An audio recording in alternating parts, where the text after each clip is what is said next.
Check one, check.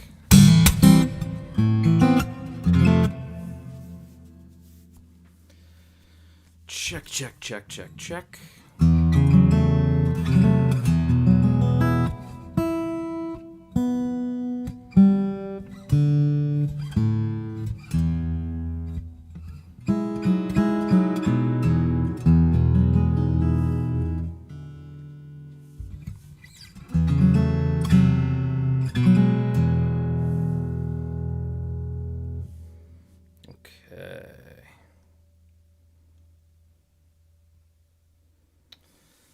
Okay, here we go.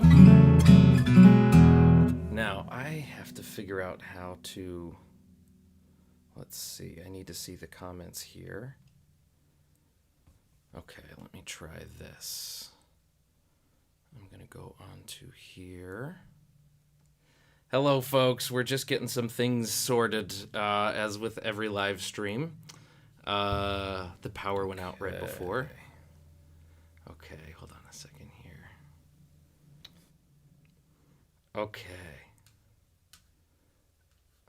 All right, I see some people already hanging out, which is awesome. Let me close down everything else here. Okay. All right, hello everybody. How are you doing? Good to see you guys. Adam P, Evan, hello. All right, so let's see. Let me know if you can hear everything okay, and we will get started. I'll turn this off here.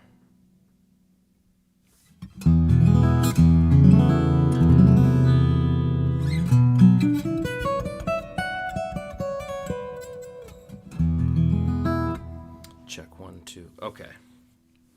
All right. So give me a thumbs up in the comments if you can.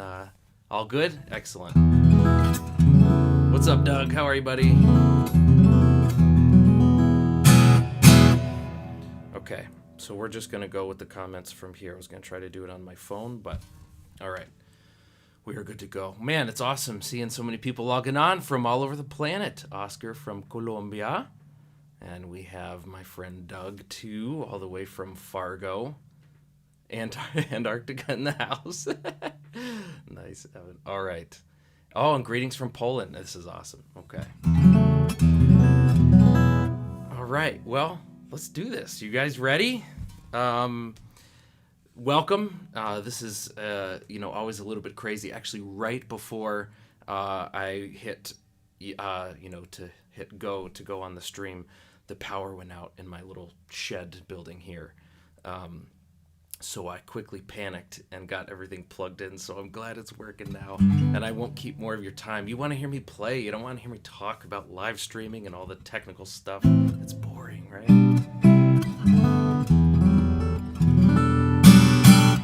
Okay. Oh, man. UK? Oh, my gosh. All right. This is awesome. Hey, from the UK. Ireland. Oh, this is so great. Cool. All right.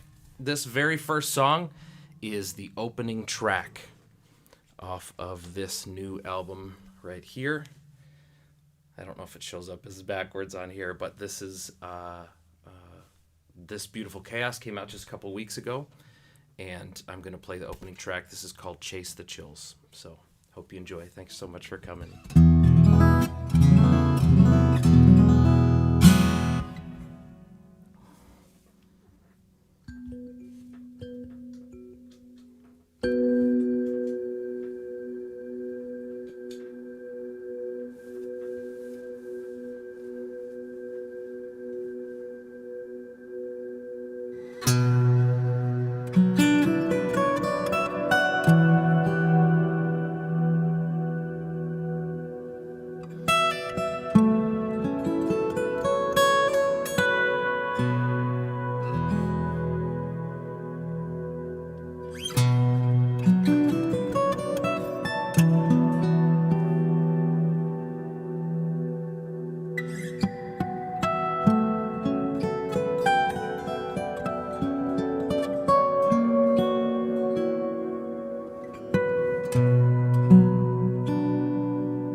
All right.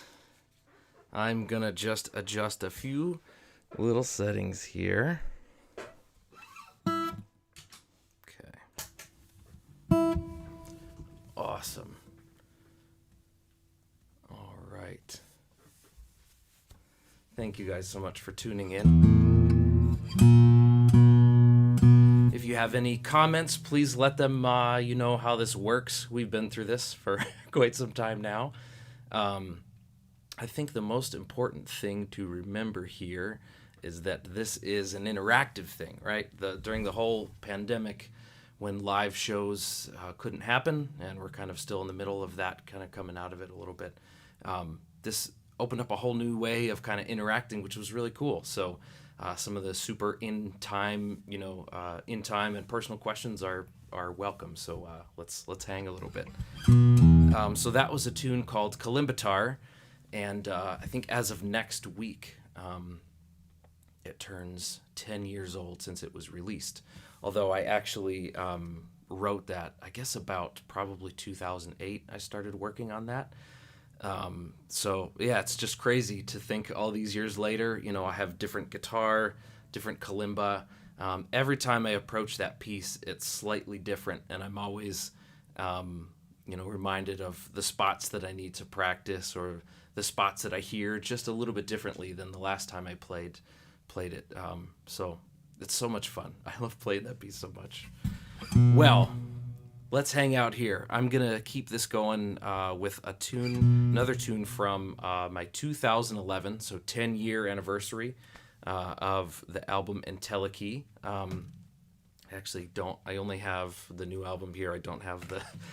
I should have brought that with me. But Entelechy, you can find that on Candyrat Records, and that was my very first Candyrat release. And I spent so much time trying to work on getting that kalimba to sound just right. And then I remember going into the studio with Sébastien Cloutier, who's a great mixing and mastering engineer, and he a great artist on Candyrat as well. And I kept finding all these buzzes I got in front of the microphones, and this it wasn't this one, it was my original kalimba on the Martin guitar. And we just kept trying to problem solve, and I wedged some paper under a couple different spots because something was, ringing out. I couldn't figure out what it was, and so I went back to the drawing board to sort of rethink how that specific custom version of the kalimba needed some improvements. So I landed with Sheldon Schwartz, who built this wondrous guitar here, and the kalimba, and we built probably about 4 of them, different woods, different metal, we're cutting and shaping all of these individual keys. And then I came up with a little color coding system and tuning layout to try to figure out how to navigate this thing. And so it's been fun to try to play some of the old stuff from the Entelechy record on this new one, because it just rings differently, you hear it differently, and so it's fun. All right. No, it was Candyrat from Entelechy. Let's see what are you guys saying in the chats here? You know what, I should tune while I'm doing this. I'll look. So what, to Tom, yes, what type of guitar is that? This is a Schwartz guitar made by Sheldon Schwartz. He's from outside of Toronto. So many great builders in Canada. And I met him actually through our mutual friend Eric Mongreen. He introduced me to him back in, I guess it would have been 2012 at the Canadian Guitar Festival. A lot of players, you'll notice, there's like this kind of like birthing thing that happens at the Canadian Guitar Festival. I became super close with Callum Graham. We met there. A bunch of other players, Dylan Rice too. And yeah, all these years later, we still stay in touch, which is cool. But yes, a Schwartz guitar. So look up Sheldon Schwartz.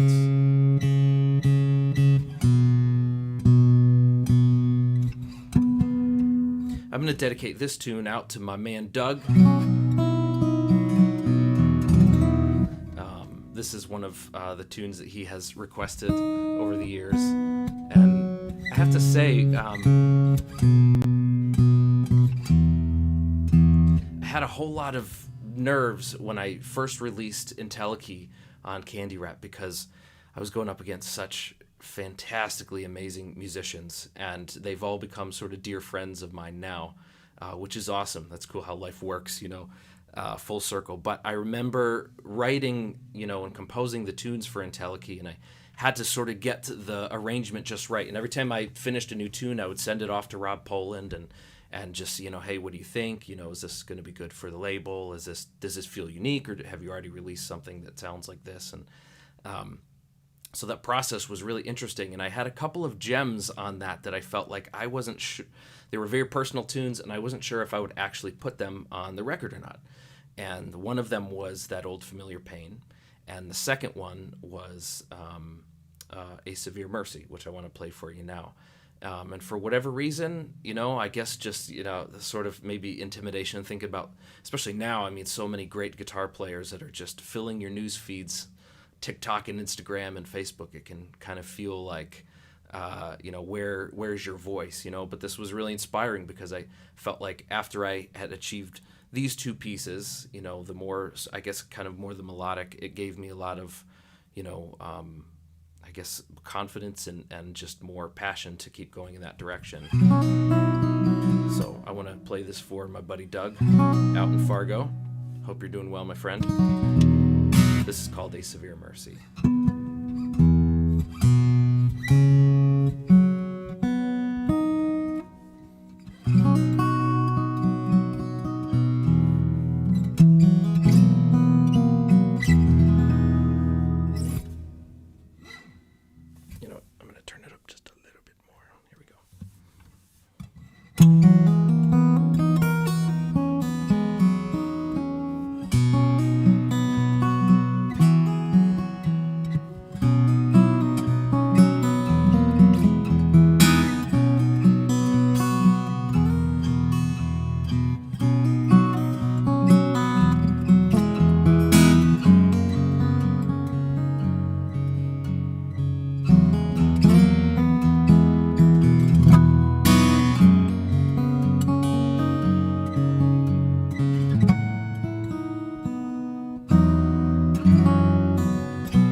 Thank you so much. Awesome.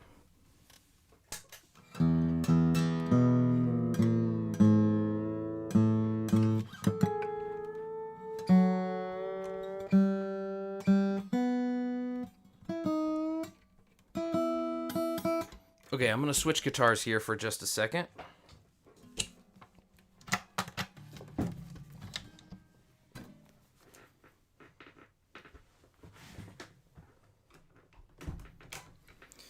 All right, I see some requests for from Chile. Awesome.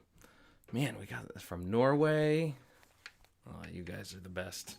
I saw a request to play that old familiar pain, and I promise I will. I have it in a little bit later in the set. There's like a sequence of the tunings here. But what I want to do is play one for you right now on this cool little guitar.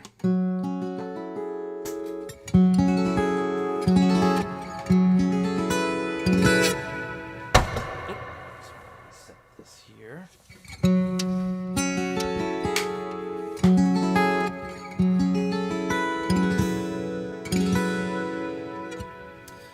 This is a tune that I had composed some years ago after going to the Martin Guitar Factory. And I tried one of the guitars from the museum. There was this tiny little parlor guitar. And I just fell in love with the sound of it. I thought it was such a cool, interesting way of playing standard chords. So instead of playing like an E minor, it gives you a slightly different sound to it, you know? And it's because it was in Nashville tuning. And Nashville tuning is if you take like a 12-string guitar pack and just put the higher strings on. And so that's what this was. And I was with Dick Boak for Martin Guitars, the head of artist relations there, for many, many years. He's retired now. He helped kind of launch the whole kalimba thing for me, which was really exciting. And he said that he had designed a specific instrument for Sting. And so Sting used it for a couple of records that had this kind of tuning on it, and then he donated it back to the factory. And around that same time, I ended up getting this guitar from a builder in Reading, Pennsylvania here called, it's right down the street. You know where, I'm just pointing to it, you know, it's right behind the screen here. I'm a dad. My dad jokes are going to start coming out, and I'm really embarrassed because my daughter laughs at like maybe 20% of them. But the ones that really, really, really kill, she's laughing for quite a while. So anyway, so this is on this guitar. I strung it up. This is kind of like a 00 version that Mike had built for me. So this is called The Blue Hour. This is the first tune I wrote on this guitar, and then I've used this couple more tracks on the new album here, This Beautiful Chaos. And I wanted to mention that if you have any, in the comments below, if you see actually in the video description, if you're interested in learning any of these tunes, the tabs are right there. So, all right, here we go. This is called The Blue Hour.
All right.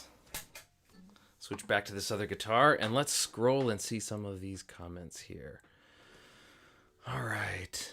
The Blue Hour, yes.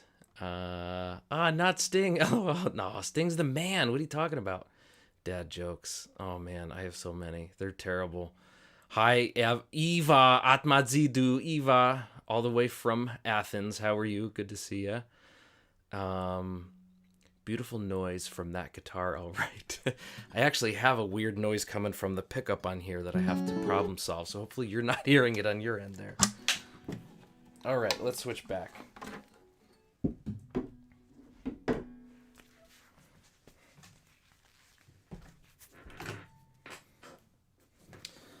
Okay. So, yes, so that was the Blue Hour from an album called Mind, Heart, Fingers. And I know I wanted to try to keep it to just Entelechy and new record stuff today. But that one's just too much fun. And I've been playing that, just for my own enjoyment here in the shed lately. So I wanted to bust that out for you today. All right, so let's try. Get this all plugged in again. And I'll just hop right into another tune here. Are you guys having a good time? There's like a delay, so I guess I'm going to ask that, and it seems like nobody is, and then the comments will start coming through.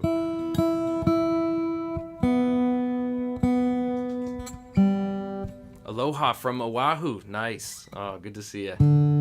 We got the whole planet on here. This is great.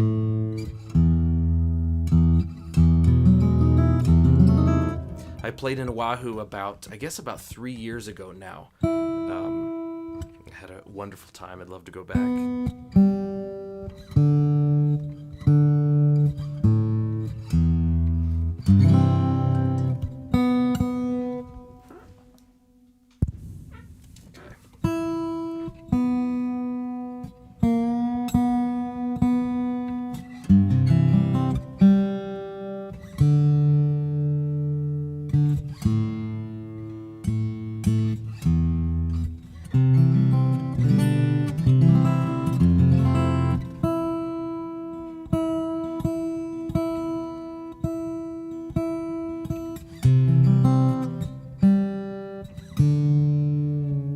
Sorry, tuning problems here.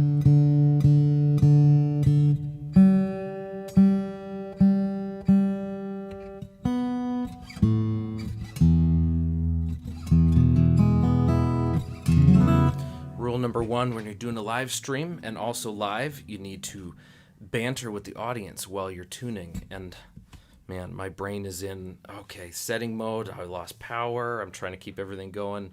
So I'm so sorry for my lack of tuning banter here, but oh my goodness. Oh, we got some more people coming in. Minneapolis, Seattle.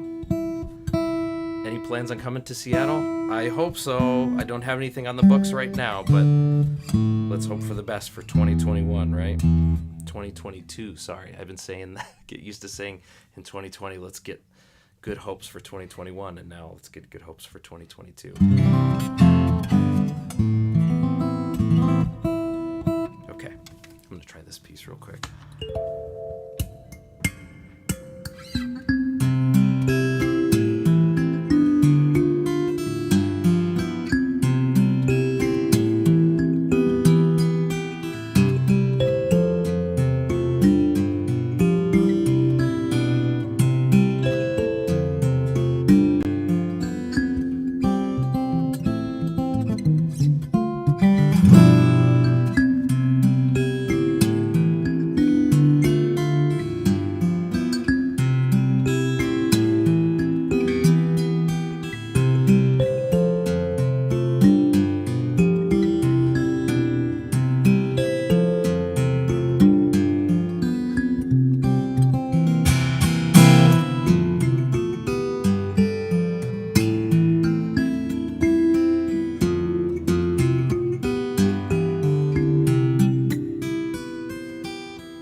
right.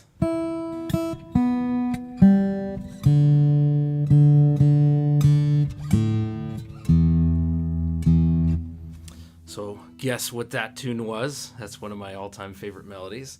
I am gonna do a brand new tune here from This Beautiful Chaos. This is a tune called Momentum and Meaning. I keep looking at the screen, but I have to look at you through the camera here. This is called Momentum and Meaning. And the story behind this piece is like layered and complex. I'm actually still, trying to figure that out myself, but it started my daughter was 3 years old. She's 6 now, so I've been working on this tune for a couple of years before I recorded it. And she wanted to grow up to be a ballerina. And we were just she was like standing on my toes, and we were sort of dancing around the living room. And I just sort of sung to her, Genevieve, I love you. And that popped this melody in my head.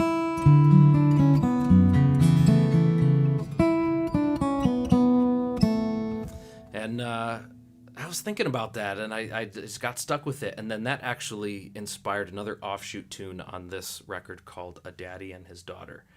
But this one, as I got those initial seeds going of, when you have stumbled across something and you think, there's something here, I want to investigate this a little bit more. So the next day I went into my shed and just started trying to play some of different patterns and chords around that specific melody. And I remember I was actually going through some old Bach stuff that I had done back when I was in high school with one of great guitar teacher here in the Philadelphia area. His name is Don Reese, and I studied with him for about 6 years. And his guidance and wisdom is ever present. I think he was just a fantastic teacher. And I don't know if he'll remember this, but I remember this. We were studying Invention D minor.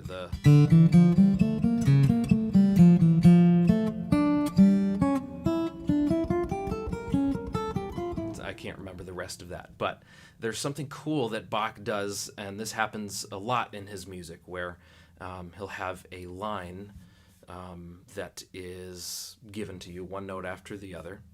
And then, the first note of each measure that comes after that is the line that was introduced. So there's like these layers of melody that are happening. It might hop to the bass notes. It might hop to, the higher registers or sort of the middle tones. But looking at melody from that perspective, where it's not just one note after the other, you can sort of get lost in just the sea of notes.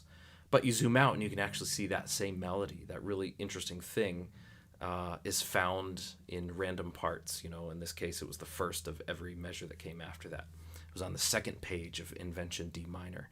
And I remember just thinking, as becoming a dad, that was a really interesting experience. And how you go from, bringing home to the hospital, then to the diapers and learning all these new things. And now she's 6 and all the exciting things. It's like one moment after the other, one moment after the other. And it's enjoyable. It obviously is. But there are these moments that you suddenly zoom out and you can see the bigger picture. And so, we have most of my life is sort of the momentum, right? You got to keep going, the daily schedule, get her on the bus, all that. But then the zoom out moments, meaning, that sort of give the meaning to everything. You see the thread that sort of goes through all of that. So I called this tune Momentum and Meaning. And it's like really, really hard to play. And I know this is a live stream, and I know this is forever, because after this it can be viewed again. But I like that feeling of taking risks. We live in an internet age where everything is super polished, and I try my best, but I also really love that sort of risky feeling. So I'm risking this with you now. This is called Momentum and Meaning. It's a passive-aggressive way to say, if it comes off really good, awesome. If not, I warned you, all right? Okay, here we go. This is called Momentum and Meaning.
All right.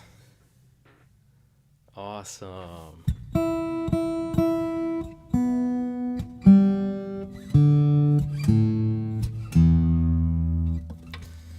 All right. Let's see.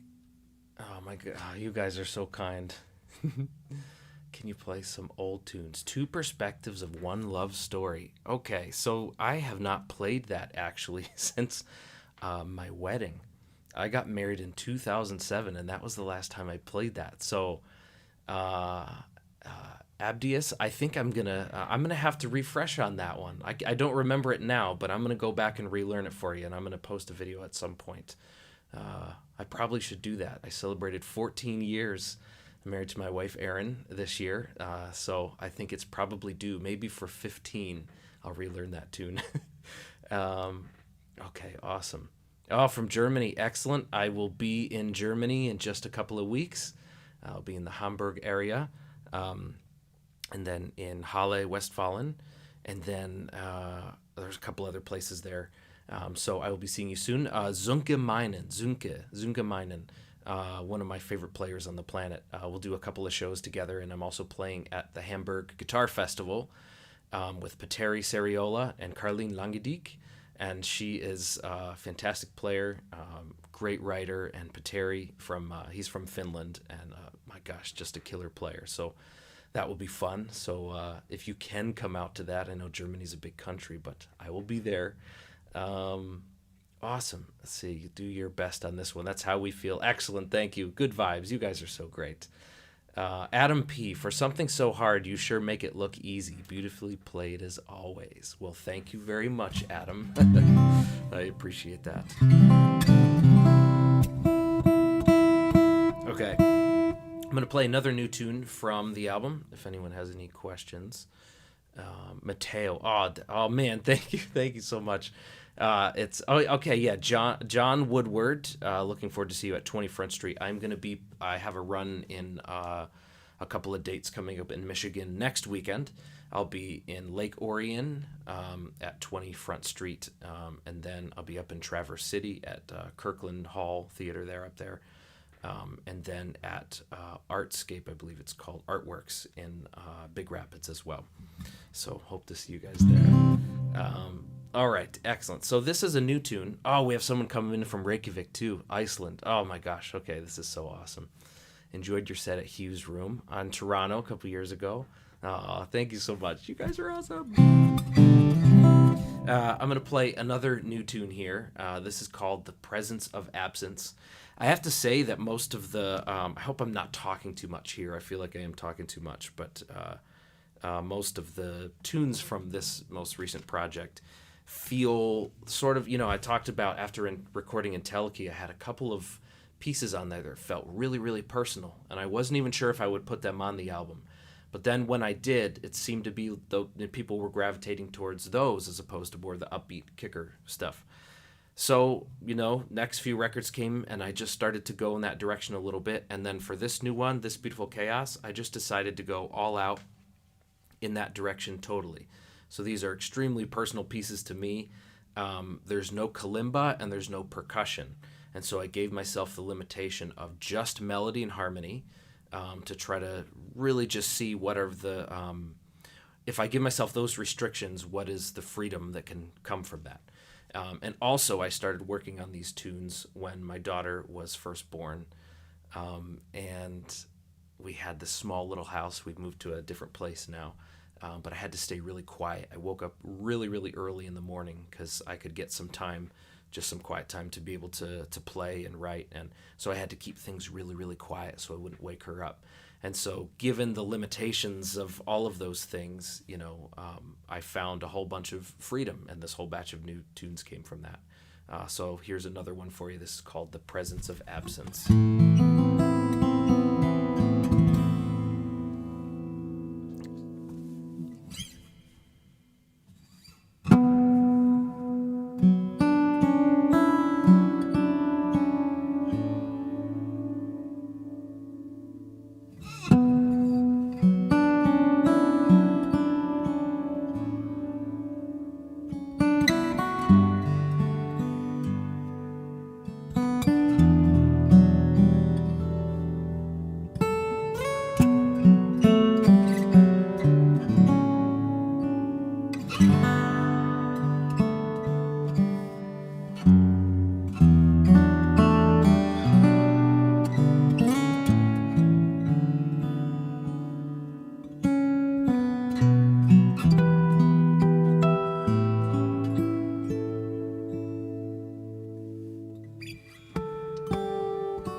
All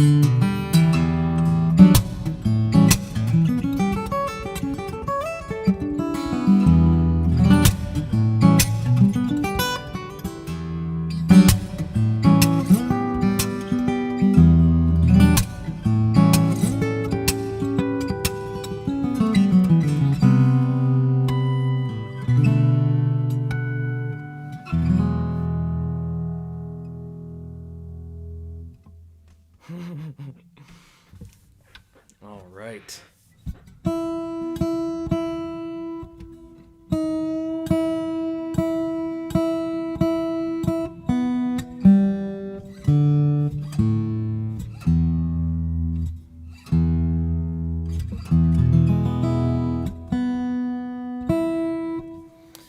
All right.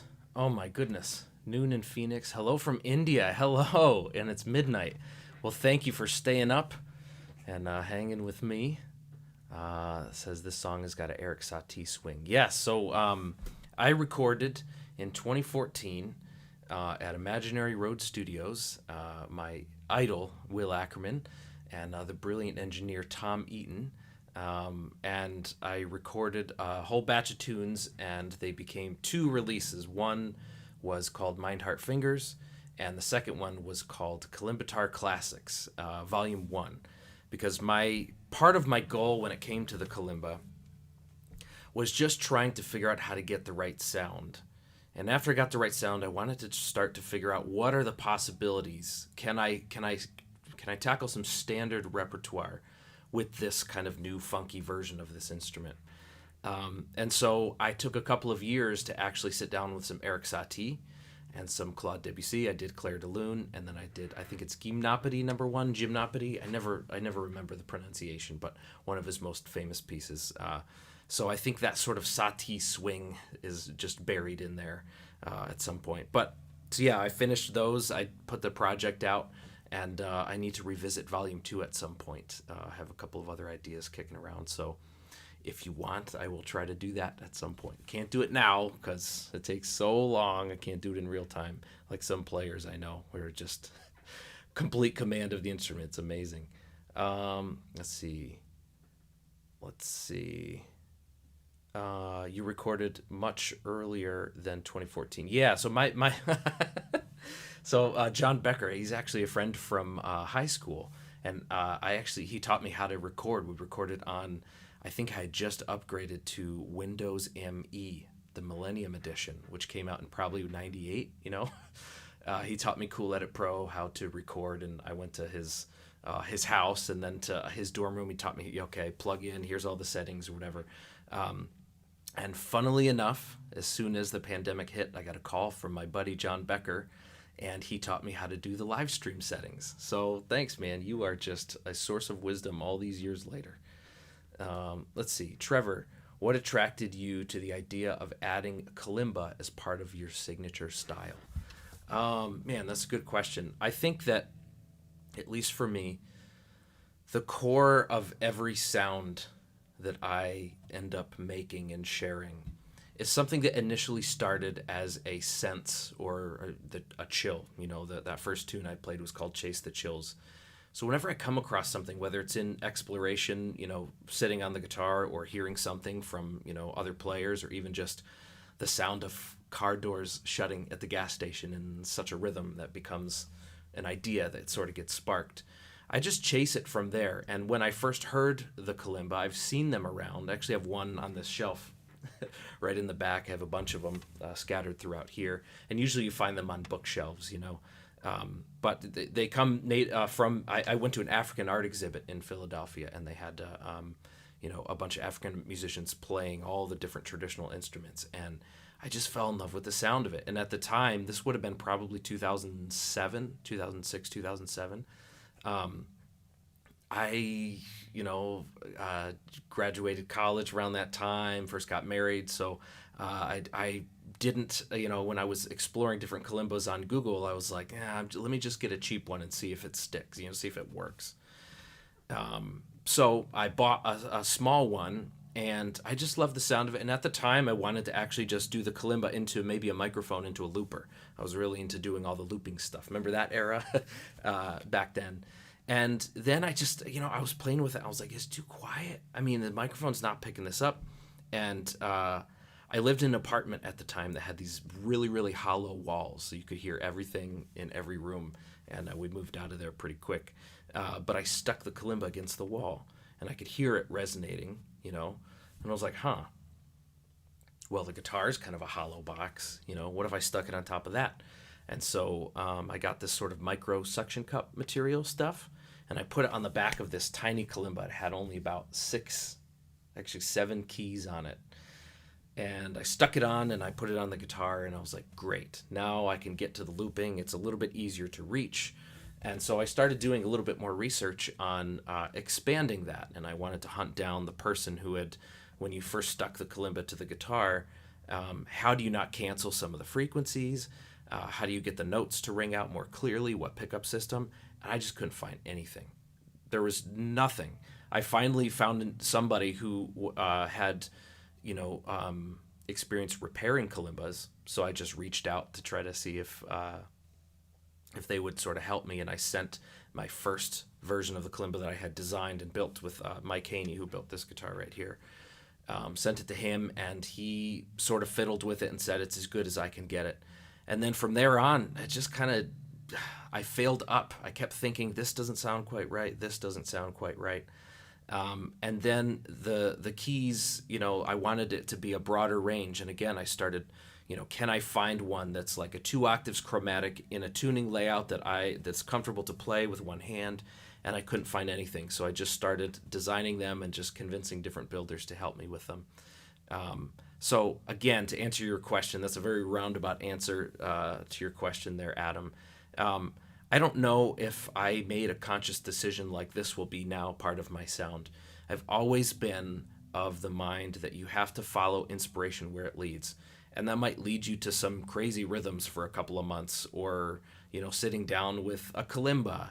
But if you chase the chills, if you actually just daily show up and chip away at something that keeps you feeling interested, this is an interesting idea, let me sit with it, let me develop it a little bit further, then I think that adds up to the sound. But I don't think I originally set out to do that.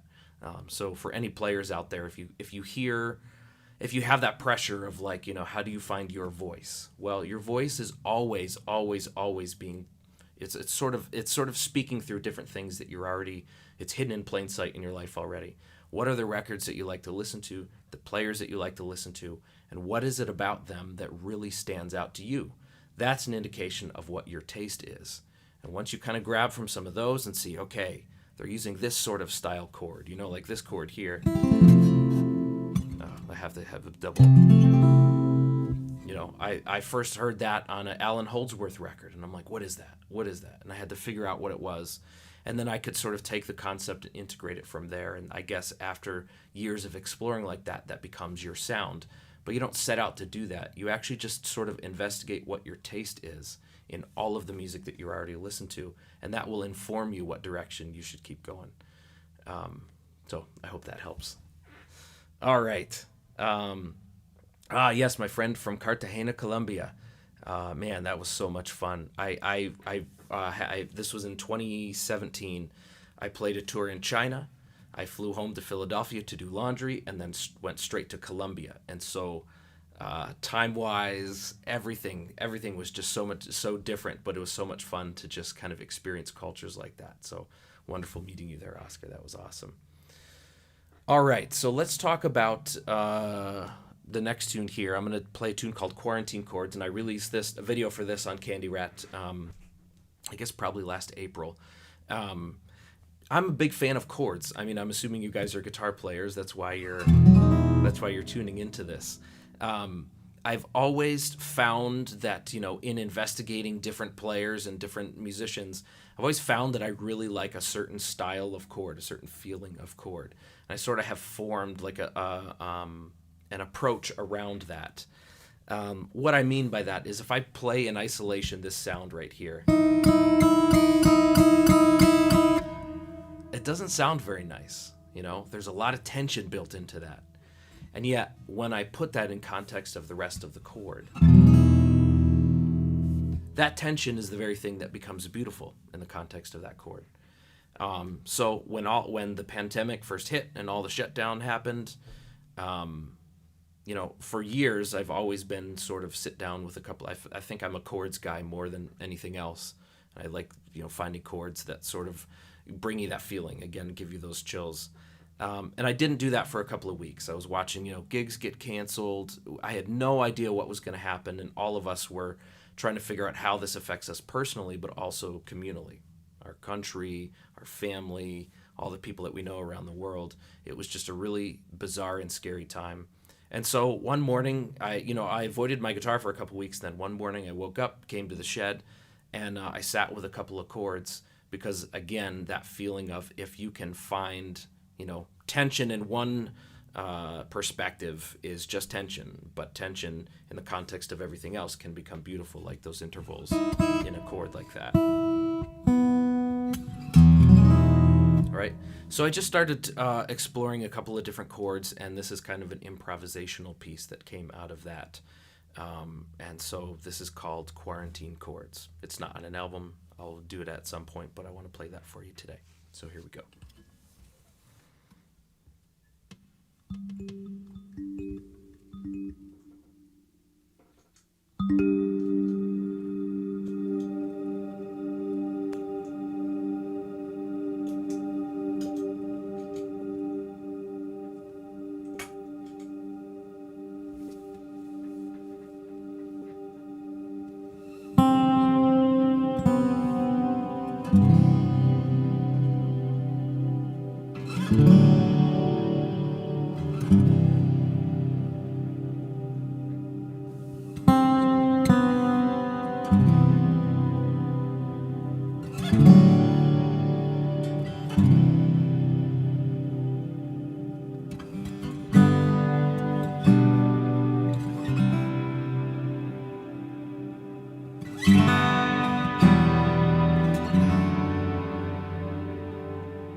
There you go.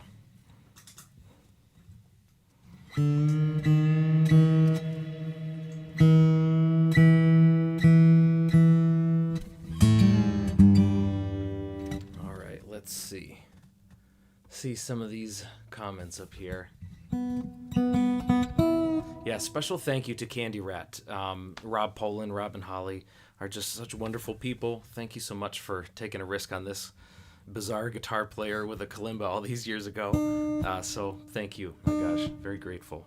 I'm going to play a piece called That Old Familiar Pain. And this is off that 2011 release. And again, I wasn't sure if I was going to put this on the album. And I think that, I don't know, I guess the more I, grow and experience as a player and tour and hear how music sounds in different settings, often the thing that I really anticipate to be what responds to people the most. I mean, I don't write for that. I write, something that will respond to me initially. But I'm often surprised, and this is one of those pieces that I got some really nice feedback. I had somebody come up to me actually this summer and showed me this photo on the phone of somebody in major surgery. And I was like, oh my goodness, what is that? And he said, I'm a surgeon. And this was a 20-hour open heart surgery, And I had your music on my headphones throughout the whole thing. And I just lost it, And he said that helped me feel grounded. It helped me focus, and they saved his life. And, hearing something like that sort of erased all of the self-doubt of, are people going to like this? Am I going to release this? Whatever. Music is such a powerful thing, and it affects all of us in such different ways. So this is a piece that is still revealing itself to me all these years later. But I'm just thrilled at these messages that I get over the years of what this has meant to them.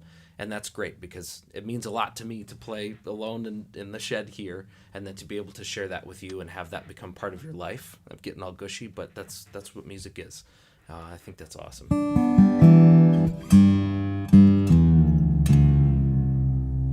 So this piece originally came out from just a melody that I had heard.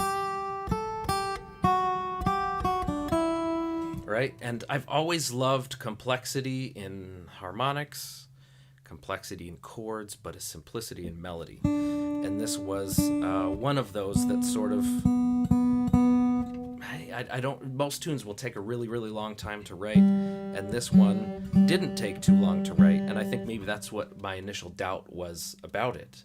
That, I guess I just didn't work too hard initially to come up with it, so it must not be that good, And we have this weird fascination as guitar players, is that we assume that something is good if it's complex. And then as soon as you're able to play it, then it's no longer good. Somehow good is only a standard of something you can't presently play. But what does it sound like? What does it make you feel like? That's the important thing, So this is a piece that, and I still get people that will send me videos of them playing it, doing covers of it. And I am always so fascinated to hear how everybody interprets this piece. But this all started back in 2011 when Rob Poland uploaded this to YouTube. So thank you so much, Rob. I'll dedicate this to you. This is to Rob and Holly.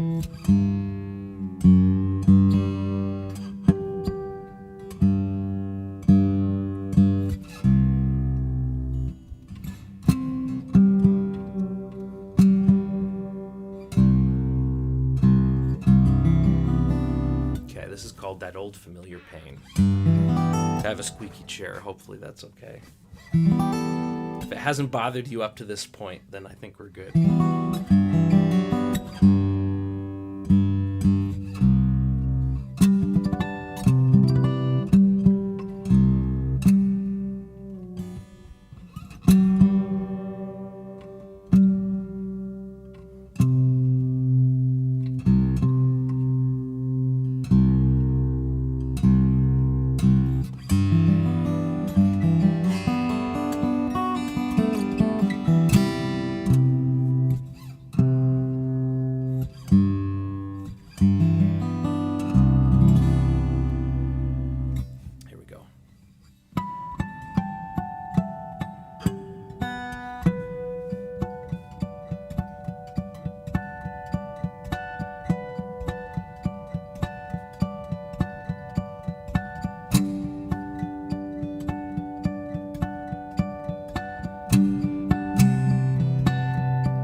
So for all the players out there, that was in the tuning C, G, E, G, B, D.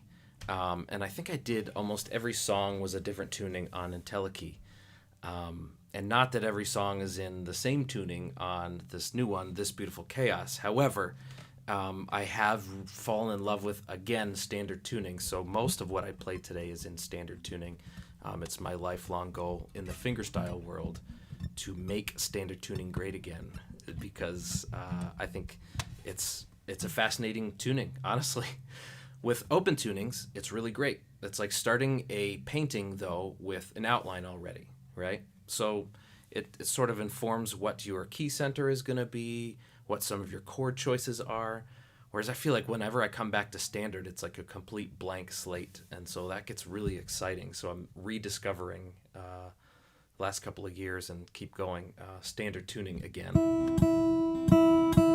But I'm going to I'll just play two more for you guys and then send you on your way. We can do some question and answer if you like. So if you have any questions, type them in and I'll try to scroll here. But I think maybe I mentioned earlier, the very first tune I ever did with a kalimba was actually the tune I'm about to play now. And I recorded this on an album called Finding My Way. This was back in 2007, and we released it in 2008, I believe. I should know my own biography, right? I have to double check that against Wikipedia. But I recorded this piece because I actually started this. I don't think I've ever told anybody this, but this started off as a guitar and flute duet. Actually, it was a ballad, and my wife Erin played the flute. She doesn't anymore, but great flute player. And I convinced her one day. She was always scared to play for me. And so I said, well, let's just try this. I have a couple of chords in my mind. Let's just try. And so I was like, try to play maybe these notes, and let's change this. And so the birth of this song was there. And then somehow, and I got to the melody while going out for a walk around our neighborhood where we first lived when we got married. But the funny thing is it became this much more sort of rock and upbeat tune, but it originally started off as a ballad. Then I actually recorded it when I was recording IntelliKey. I recorded Morning Sidewalk, and then in the IntelliKey sessions, I call it Morning Sidewalk 2.0. And you'll notice in my catalog, I have a lot of those. When I sort of redo a piece, I'll put the .0 on it, just as a funny, remembering back, at least in America, when we have the AOL, America Online, they send you these CDs, AOL 4.0, AOL 18.0, every version just got a new .0 next to it. So I recorded Morning Sidewalk 2.0, and I wasn't crazy about my playing on it, so just didn't put it on the record at all. Then in 2014, when I recorded Mind, Heart, Fingers, I reworked it again, and I called it Morning Sidewalk 3.0. So 2.0 does not exist on the internet.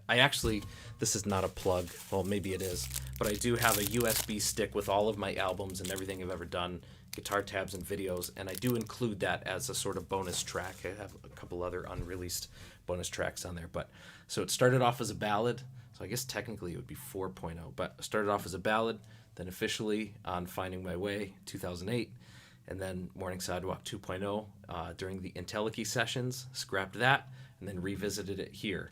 So this is still in keeping with playing the IntelliKey era pieces. So this is called Morning Sidewalk.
There we go.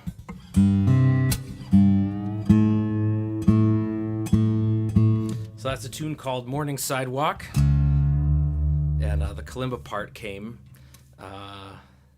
as sort of a compliment to try to attempt to play, the kalimba at the same time once I realized that it was just a little bit too hard to try to do this with looping, and so that tune was born, so I hope you enjoy.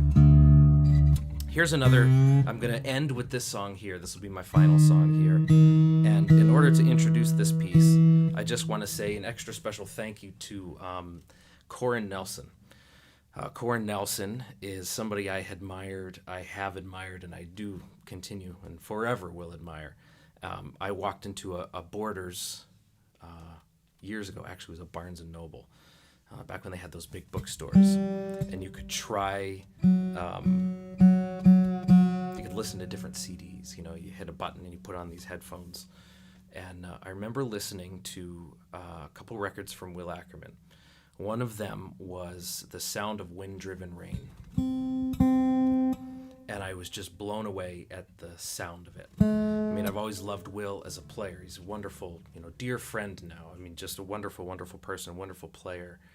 And the quality of the acoustic guitar just had this whole other space to it. It's like the only way I could explain it was a lot of those, some of the Windham Hill recordings. It was like massively intimate.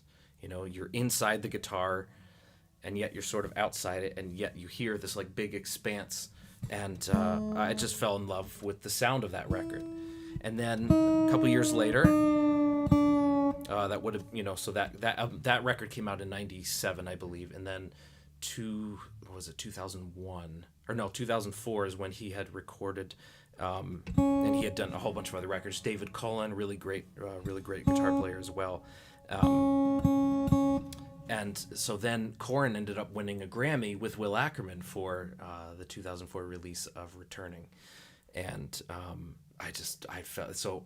I actually am going to play in Michigan, so next Friday, and that was the first place that I actually met Corin. He came backstage and said, "I just wanted to, say hello here," and I was like, "Corin Nelson, you're like my idol," So we hit it off, and we just started talking about eventually doing a project together. That's not it.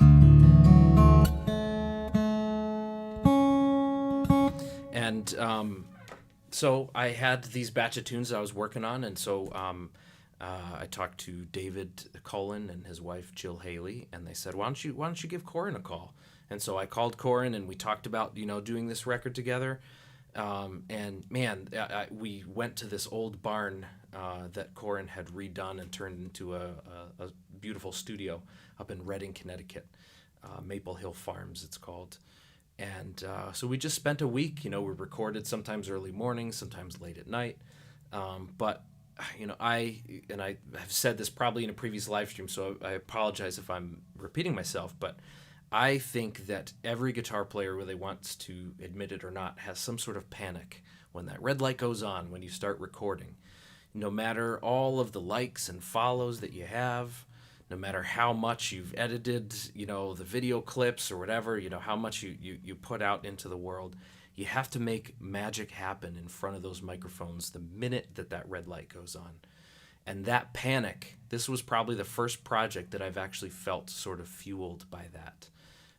And so a lot of the takes that came out on the record, I felt like are ones of sort of making peace with the recording process. And Corin was instrumental in that. So I want to dedicate this to him. This is a tune that I wrote after I got back from China, and I actually finished pieces of this in the hotel room in Cartagena, Colombia, when it's in tune, I'll play it. And I had such a wonderful experience in China, and experiencing the culture and the food and, oh my gosh, the travel, the pace of everything was just so much fun to me.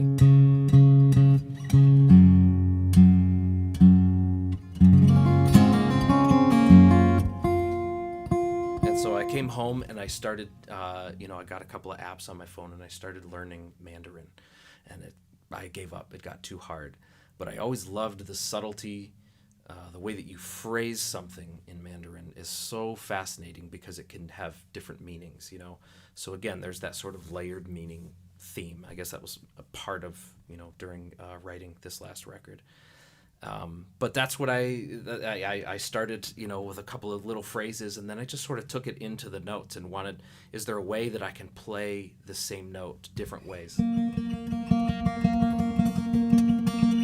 David Cullen and Ralph Towner and great players like that have experimented with that, but I wanted to really explore it a little bit further.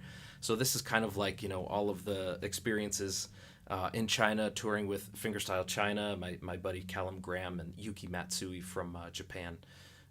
So we had a wonderful time on that tour, so this is what sort of came from this.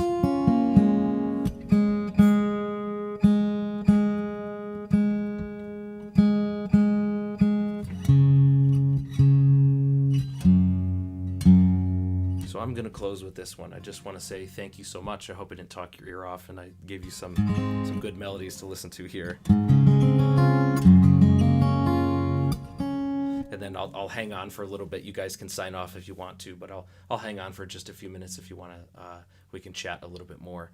But I'm going to end with this tune. This is called This Beautiful Chaos. It's the title track off this album. So this just came out. Look it up. I do have in the description below. There is the tabs of each piece today, but also if you want to, do the streaming links, or I do have it on vinyl. That should be coming literally tomorrow. I know some of you have ordered it already, so I will send that out to you as soon as I can. But I also have CDs as well as drink koozies and bottle openers and all kinds of other stuff, because why not? Here we go. This Beautiful Chaos. Thank you so much for listening.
All right.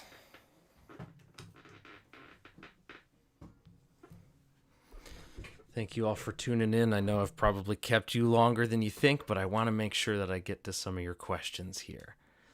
So let's just talk a little bit. Just a guitar fan. Oh, you guys are so nice. Guessing you're the Corin Trevor mentioned. Yeah, yep, there we go. Yep, Synchrosonic Sound, Mr. Corin Nelson himself. Love you, buddy. Yep, thank you. You grew up on all the Ackerman records. My gosh, yep. I look forward to seeing you, Corin, in a couple of days. Beautiful song. Thank you so much. I will see you in Hamburg. Excellent. Who built the guitar and how much was it? So this was built by Sheldon Schwartz. And my gosh, I'm not just trying to get out of the answering that question. I can't remember what it was, but he is a boutique builder. His prices are great, honestly. I mean, he is one. I think he's the best builder in the world. So I think that he should be able to, get down, a couple mil per guitar. But no, if you go to schwartzguitars.com, you'll see the guitars there, and he's the best. He's the best. Check him out. Absolutely love his builds. Any plans to revisit the UK in the next year? So I played in the UK, I think about 4 times, something like that. And last time I was there was with my dear buddy, Andy McKee. And we have some dates coming up here in the US together in December in the Midwest. But I don't have anything on the books yet for the UK, but hopefully in 2022, I'd love to get back there. I just absolutely love the Cornish pasties. I just love the food in the UK, man. So I will get there as soon as I can. Where does he summon these chords? Oh man, just from sitting down, reflection, and again chasing the chills, and there you have it. Easy peasy. There you go. Thanks for the lovely show. Thank you guys so much for sticking around. I know I probably kept you a little bit longer. It says, lovely music. Would you ever make videos explaining your techniques? That's a really good question. So part of what has kept me sort of afloat, I guess, during the pandemic, besides all of you wonderful people, is I actually have been recording courses with jamplay.com. Jamplay and TrueFire are now one kind of company. They still operate as 2 separate entities. But I've recorded, I think, about 14 courses with them. So throughout the pandemic, I've gone a little bit missing on all of my standard postings, but because I've been a busy little bee trying to work on those.